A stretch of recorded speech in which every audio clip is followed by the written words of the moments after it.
Pourquoi un prêtre parle-t-il de politique? J'ai plutôt tendance à être neutre sur le point de vue politique, parce que j'ai un devoir vis-à-vis de mes paroissiens et de ceux qui m'écoutent d'être présent pour tous. C'est pourquoi j'évite d'annoncer ou d'imposer, par quelque manière que ce soit, mes propres opinions. Je les ai, je peux les partager éventuellement, mais ce n'est pas pour les forcer sur les autres. En revanche, j'aime toujours donner des outils de réflexion. Ceci dit, fondamentalement, pourquoi, en tant que prêtre, j'ai envie d'avoir une parole politique? La première, c'est en tant que chrétien. En tant que chrétien, parce que je suis l'exemple de Christ qui, lui, contrairement à ce que l'on peut penser, avait une parole politique, surtout par rapport à sa société en ces temps-là. La chrétienté est quelque chose à la fois d'universel et de contextuel. C'est cette volonté qu'a Dieu d'être absolument pour tous et de sauver tous à travers son Fils. L'universalité du salut.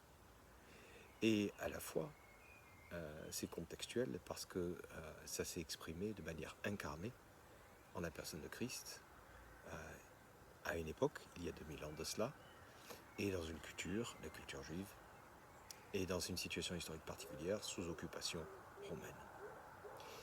Christ avait toujours une parole politique. Il a été ouvertement ainsi quand sa première prise de parole publique dans une synagogue, qu'on appelle le manifeste de Nazareth, il a répété les mots d'Isaïe à sa façon, et il a dit « Je suis là pour nourrir les pauvres, guérir les malades, rendre la vue aux aveugles, libérer les captifs et proclamer la bonne nouvelle. » Et c'est un programme politique en soi. On lui a posé des questions régulièrement sur le point de vue politique par rapport à la levée d'impôts, et il a dit qu'il fallait donner ce qui est à Dieu, et ce qui est à César.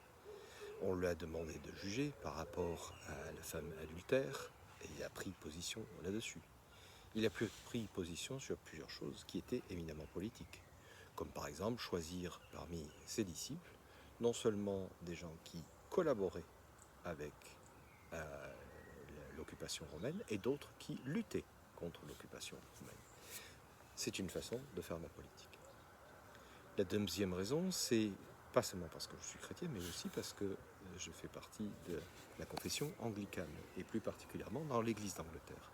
L'Église d'Angleterre est une église d'État, établie, qui a une présence au sein de la Chambre haute. Et c'est une présence et une parole politique qui est pas forcément suivie, mais écoutée non seulement par la classe politique, mais aussi par l'opinion publique. Nous avons une parole, nous avons un devoir de servir la nation, et cela implique que nous parlons sur certains sujets régulièrement. Après, moi, sur le point de vue personnel, j'aime à parler de politique parce que j'ai une expérience binationale, en étant sur les deux cultures. Et cela ajoute à la sagesse que nous apporte l'histoire. Avec deux cultures, nous avons une rime de plus entre l'histoire et les cultures qui nous permet de comprendre ce qui se passe. Alors, qu'est-ce qui se passe actuellement en France et qu'est-ce qui risque de se passer, à mon avis? C'est un instant Brexit. Qu'est-ce qui s'est passé avec l'instant Brexit? Je ne parle pas du Frexit, je parle d'un instant Brexit, quel est un équivalent. Qu'est-ce qui s'est passé pour le Brexit en Angleterre? Nous avons eu une incompréhension totale entre ceux qui étaient partisans de rester dans l'Union européenne et ceux qui étaient partisans de la quitter. Ceux qui étaient partisans d'y rester utilisaient sans cesse l'argument rationnel, et ceux qui voulaient quitter utilisaient l'argument irrationnel, parce que les uns ne pouvaient pas comprendre l'autre. Ceux qui voulaient rester parlaient absolument de tous les bénéfices qu'il y a à être dans l'Union européenne. L'Union fait la force, le marché commun, la proximité des peuples, la liberté de circulation, la possibilité de s'installer où on voulait, tous les échanges culturels, scientifiques, etc., etc. Et il ne parlait que de cela. Or, ceux qui étaient en face parlaient sur un ressenti irrationnel. La perte d'identité, l'impression de perdre la souveraineté, l'impression d'être envahi, l'impression d'être plus maître de leur propre destin, et répondaient à des promesses qui étaient faites, qui semblaient très alléchantes. Il y en avait une en particulier sur les hôpitaux, sur le système social britannique, le NHS, avec une promesse de le remettre en ordre par les mêmes personnes qui l'avaient absolument mis à terre. Ça, c'était avant. Donc il n'y avait absolument aucune possibilité d'un côté de convaincre comme de l'autre. Que s'est-il passé au jour J, là où il y a eu la décision du Brexit?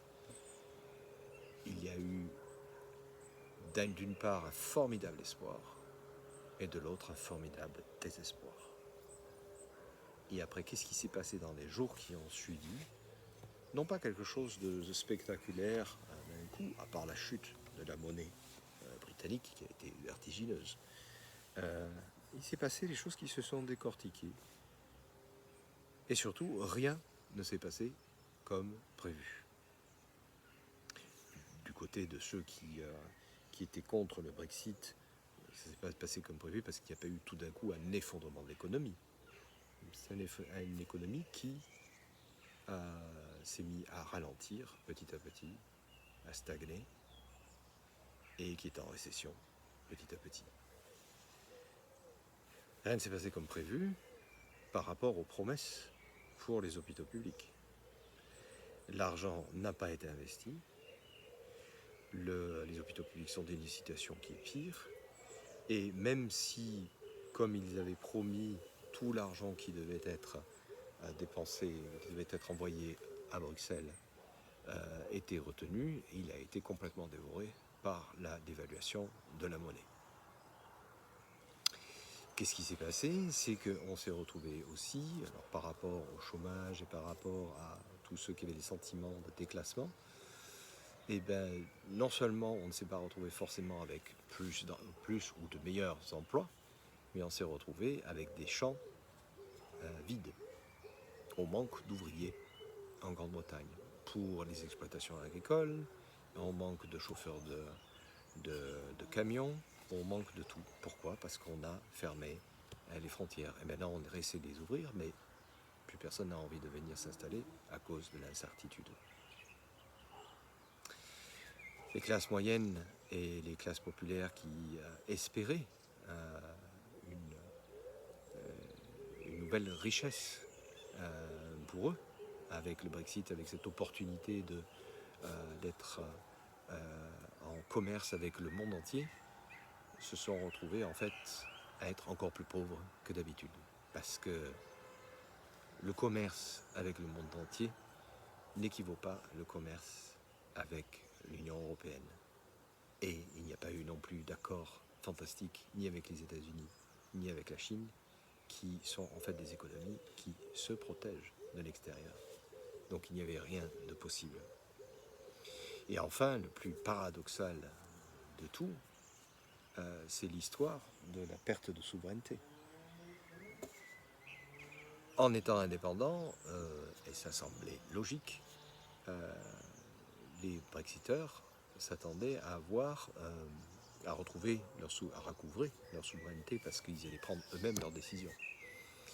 Alors, autant cela peut être possible sur certaines lois qui concernent la société, autant sur l'économie, ben non, c'est pas possible. Parce que, en fait, l'Union européenne donne le là sur toutes les réglementations pour le monde entier. Alors, pas pour les entreprises locales, mais pour toutes les entreprises qui exportent à l'étranger, elles ne font pas plusieurs usines avec des normes différentes. Elles font toutes avec les normes européennes qui sont les plus hautes. C'est en fait, à une époque, le Royaume-Uni participait à la décision des normes. Aujourd'hui, il n'y participe plus, il les subit. Voilà, c'était juste pour donner quelques exemples. Alors pourquoi je parle de cet événement, cet effet Brexit? Parce que c'est ce qui probablement va se passer en fait en France. Alors il peut toujours y avoir des rebondissements et les, euh, les sondages peuvent se tromper, d'autant plus que nous sommes dans le cas d'une élection à 2 tours et qui est pour la députation qui est assez compliqué, complexe à estimer. Mais bon, vraisemblablement, premier cas, on risque de se retrouver avec une majorité pour le Rassemblement national ou avec une majorité pour le Front populaire, en fait, bon, pour LFI, hein, pour être clair. Qu'est-ce qui va se passer? Exactement la même chose. Et qu'est-ce qui est en train de se passer? C'est un dialogue entre rationnel et irrationnel. Les tenants du gouvernement actuel sont dans le rationnel. Toujours à dire, mais regardez où en est l'économie, regardez où en est le taux de chômage, regardez où en est la place de la France dans le monde entier, avec des arguments, des statistiques et des chiffres qui sont vérifiables. En face, des deux côtés, il y a l'argument irrationnel, le ressenti. D'un côté, nous sommes envahis par les étrangers, nous ne sommes plus chez nous, nous faisons plus ce que nous voulons. 2, nous n'avons pas assez de pouvoir d'achat, on nous méprise, etc. Toutes les choses qui sont de l'ordre du ressenti. Ça ne veut pas dire que c'est faux, ou que c'est vrai, ou quoi que ce soit. Ce sont deux arguments différents, comme au temps du Brexit. Et là, sur le jour J, qu'est-ce qui va se passer lorsqu'on sera au deuxième tour et qu'il y aura une majorité d'une ou de l'autre extrême? Il y aura ceux qui ont voté pour, qui seront dans un formidable espoir de transformation de la société française, et l'autre qui seront dans un désespoir absolu de ce que deviendra la France. Et puis après, il y aura la suite. Les choses vont se décortiquer. Et comme d'habitude, ça ne va pas se passer comme prévu. Parce que même si on décide souverainement, on n'est pas seul au monde. Et il y a des interactions et des pouvoirs de force entre les différents pays. Il y a des pouvoirs de force, des rapports de force aussi au sein de la société, au sein des institutions de notre société. Et donc, quel que soit le gouvernement, il ne fera pas ce qu'il veut. Et il ne pourra pas remplir aussi facilement ses obligations, surtout quand elles sont, ses promesses, surtout quand elles sont radicales. Quand il s'agit de faire de l'horlogerie, ça se fait. Mais quand il s'agit d'aller de manière radicale, il y a toujours des obstacles. Et on va voir au fur et à mesure, comme c'est le cas ici au Royaume-Uni, la population qui se rend compte qu'il y avait beaucoup de promesses et que peu de choses sont soit faites, soit réalisables. Alors pourquoi je parle de tout ça? Sachant qu'il y a peu de chances que ça change le vote, évidemment, qu'il y a à venir. C'est dans mon devoir d'éducation, éduquer pour la suite. Et c'est ce qui est en train de se passer de nouveau au Royaume-Uni. La population comprenant ce qui est en train de se passer est absolument partagée. Il y a ceux qui essaient de se rééduquer, de comprendre le pourquoi du comment, pourquoi on en est arrivé là et dans quelles circonstances. Et il y a encore une marge qui, les nez dans le caca, disent non, ça sent bon, mais ça peut se comprendre, c'est humain.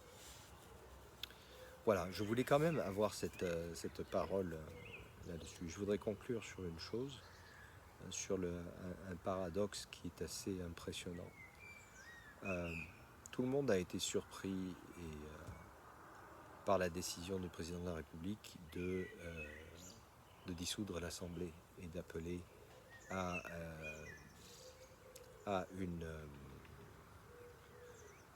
de nouvelles élections. Bon, constitutionnellement, c'est son droit le plus absolu. Sur le point de vue purement humain, je peux comprendre, parce que il estime qu'il a mouillé la chemise et puis il en a avalé des couleuvres tout au long de son premier quinquennat et au long du deuxième, responsable ou pas de ce qui lui est arrivé. Hein. Il en a avalé et vu la réponse qui lui a été faite par le peuple, il dit écoutez, vous n'êtes pas d'accord, vous décidez. Donc ça peut se comprendre. Après, il y a tous les calculs politiques possibles et imaginables. Pourquoi fait-il cela? Quel est l'intérêt? Est-ce qu'il veut un sursaut pour lui? Est-ce qu'il veut montrer au peuple que ceux qui vont choisir ne vont pas être capables, ne vont pas être compétents? Peu importe, on peut pronostiquer là-dessus. Mais on ne peut pas reprocher au président de redonner la parole au peuple. Personnellement, je ne suis pas jouasse de l'issue qu'il peut y avoir, mais le peuple est souverain. Et c'est lui qui décide, c'est le principe démocratique. Je pense que nous allons au-delà d'un instant Brexit. Nous verrons ce que dit le futur. Voilà.